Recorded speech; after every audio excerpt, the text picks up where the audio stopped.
Hi guys, ఈరోజు మన topic user defined package. మనం లాస్ట్ వీడియోలో తెలుసుకున్నాం ప్రీ బిల్ట్ ప్యాకేజ్ అంటే ఏంటి అని దాన్ని ఎలా ఇంపోర్ట్ చేసుకోవాలని.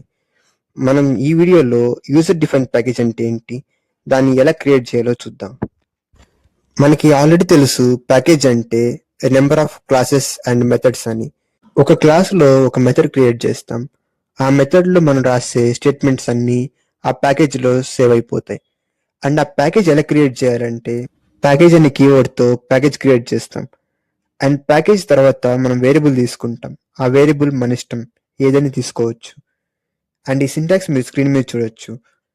మనం రాసే n number of classes and methods అన్ని ఆ ప్యాకేజ్లో స్టోర్ అయిపోతాయి. ఆ ప్యాకేజ్ మనం ఇంపోర్ట్ చేసుకోవడానికి ఇంపోర్ట్ అనే కీవర్డ్తో ఆ ప్యాకేజ్ మనం యూజ్ చేసుకుంటాం. మీరు ఆ సింటాక్స్ స్క్రీన్ మీద చూడొచ్చు.